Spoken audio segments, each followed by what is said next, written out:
En este cuerpo toda una red de conductos y estructuras trabajando para mantenerte con vida y que aún así es muy posible que no conozcas. Te hablo del sistema linfático, ese conjunto de vasos, órganos y tejidos que tiene funciones imprescindibles para la vida como drenar los líquidos del cuerpo, transportar las grasas que absorbemos en el intestino o contribuir a la respuesta inmunitaria de defensa contra un agente infeccioso. En realidad el sistema linfático es parecido al sistema circulatorio, solo que en lugar de transportar sangre, el líquido que recorre por sus vasos es la linfa. Y esto me parece muy curioso porque, vale, el sistema linfático es parecido al sistema circulatorio, es igual de importante para mantenerte con vida y aún así el pobre sistema linfático ha vivido a la sombra prácticamente del sistema circulatorio. Estoy segura de que recuerdas haber estudiado en el colegio el sistema circulatorio, pero no tanto el sistema linfático, o que sepas pues para qué sirve el corazón o más o menos de qué está hecha la sangre, pero no sepas qué hace el bazo o para qué sirve la linfa. Es por eso que hoy me apetecía hablaros del gran olvidado, pero no por ello menos importante, sistema linfático.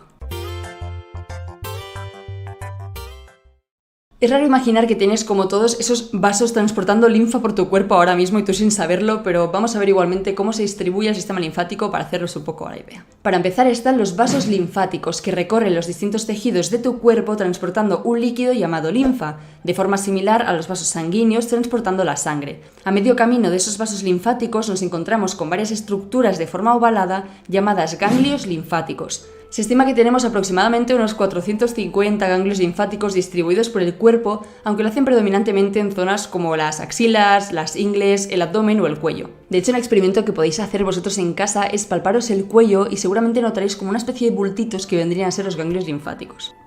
Aparte de los vasos y ganglios, el sistema linfático está distribuido por otras zonas del cuerpo, como por ejemplo el tracto gastrointestinal, la médula ósea, el timo, el bazo o las amígdalas, que ya veremos sus funciones más adelante. Vale, nos vamos haciendo una idea de más o menos cómo es el sistema linfático, pero aquí la pregunta es ¿cuál es exactamente su función? Pues el sistema linfático no tiene una sola función, sino que tiene tres concretamente, así que vamos a verlas una a una, empezando por el transporte de grasas.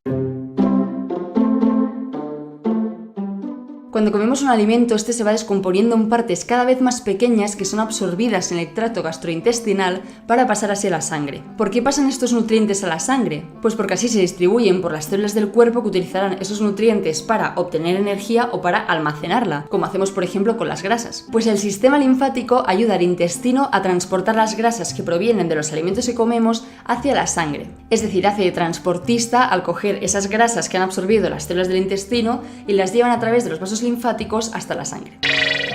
¿Y usted qué transporta? Espere y se lo diré. Una carga de lípidos procedente del intestino, entrega a través de la vía linfática. Y es que, como veremos más adelante, el sistema linfático y el sistema cardiovascular están estrechamente relacionados. Tanto es así que hay gente que los considera como un solo sistema interconectado. Y esto me lleva a contaros la siguiente función en la que el sistema linfático arregla el fregado ocasionado por los vasos sanguíneos. Hablemos del drenaje de líquidos. Antes que nada repasemos un poco de qué va esta movida del sistema cardiovascular. Este está formado básicamente por el corazón y por una serie de vasos que transportan la sangre por los tejidos del cuerpo. La sangre, entre otras cosas, reparte oxígeno y nutrientes a las distintas células de nuestro cuerpo para que éstas puedan vivir. Pues este sistema circulatorio está organizado de forma que tenemos el corazón que bombea la sangre, las arterias que llevan la sangre del corazón al resto del cuerpo y las venas que llevan esa sangre de vuelta de los tejidos al corazón. Si tuviéramos que seguir el recorrido que hace la sangre por el cuerpo, podríamos decir que el corazón, al contraerse, bombea la sangre que sale a través de las arterias que recorren el cuerpo y se van haciendo cada vez más y más estrechas hasta dar lugar a los capilares.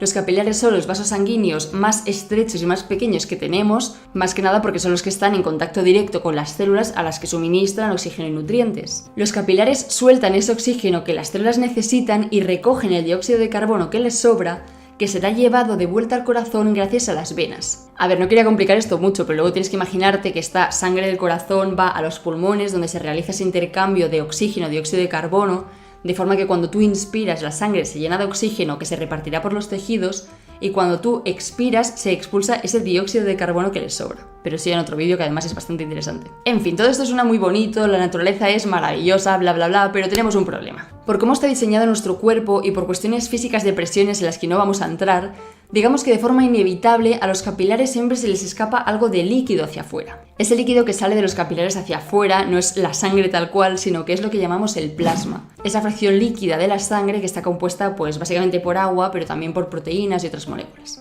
Al salirse de los capilares, ese líquido o plasma se queda ahí en lo que llamamos el espacio intersticial, que es otro concepto interesante. El espacio intersticial es básicamente ese espacio que hay entre célula y célula y que está lleno de líquido. Es decir, nuestro cuerpo no es un conjunto de células ahí pegadas las unas con las otras, sino que gran parte de nuestro organismo es espacio hueco relleno de líquido.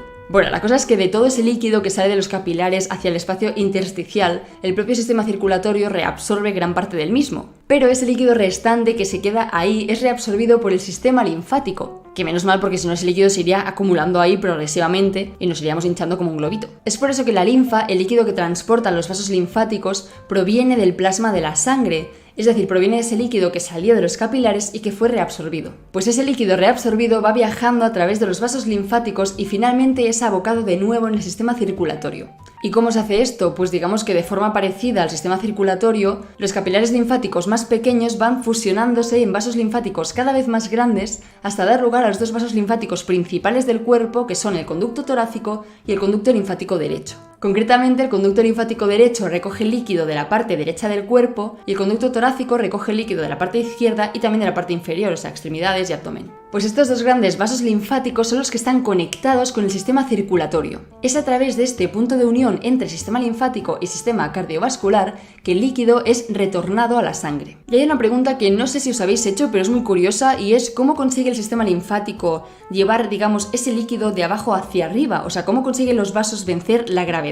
Pues para asegurarse de que ese líquido fluya hacia arriba pero no pueda retroceder, los vasos linfáticos tienen en su interior unas válvulas que impiden el retroceso de ese líquido. O sea, gracias a la contracción de los músculos de las paredes de los vasos, este líquido es propulsado hacia arriba y gracias a las válvulas ese líquido no puede retroceder hacia atrás. Para que veas que el sistema linfático lo tiene todo pensado. Este drenaje de líquidos, que así de entrada puede parecer como un poco basic, es tan importante que no solo sin él moriríamos en 24 horas, sino que el simple hecho de que no termine de funcionar bien da lugar a problemas de salud como por ejemplo el llamado linfedema. En el linfedema el sistema linfático no puede acabar de drenar bien ese líquido, con lo que este termina acumulándose y las extremidades se hinchan, aumentando así el riesgo de padecer algunas infecciones recurrentes o algunos tipos de cáncer muy concretos. De todos modos, este drenaje de líquidos no es un simple hecho de que se evite que se acumule ese líquido, sino que el hecho de que ese líquido tenga que pasar por los vasos linfáticos y concretamente tenga que atravesar ciertos ganglios linfáticos es en cierto modo una ventaja. Esto es así porque los ganglios linfáticos en realidad actúan como puntos de control o centros de vigilancia, ya que vigilan que no se haya colado ningún microorganismo o célula extraña en la linfa. Es decir, en realidad es una especie de control de calidad de la sangre, porque recordemos que la linfa viene del líquido de la sangre, gracias a que en su interior se esconde todo un ejército de células inmunitarias, lo cual me viene perfecto para contaros la siguiente función del sistema linfático, la función inmunitaria. El sistema linfático es mucho más que simples vasos que llevan líquido que ha salido del sistema circulatorio. Además de los vasos, también está formado por órganos que tienes por tu cuerpo y que seguramente tenías tan olvidados como el propio sistema linfático. Estos órganos linfáticos contienen en su interior varios tipos de células inmunitarias, aunque las predominantes son los linfocitos, esas células que permiten la respuesta de defensa específica contra un agente infeccioso. Es por eso que los distintos órganos linfáticos se suelen diferenciar entre aquellos en los que se producen los linfocitos, como por ejemplo el timo o la médula ósea, y aquellos a los que viajan los linfocitos ya formados, como los ganglios linfáticos, el bazo o las amígdalas. Entonces, hay dos tipos de linfocitos, los T y los B, que se forman en el timo y en la médula ósea respectivamente. O sea, los linfocitos T se llaman así porque se forman en el timo y los linfocitos B se llaman así porque se forman en la bone marrow, que es la médula ósea en inglés.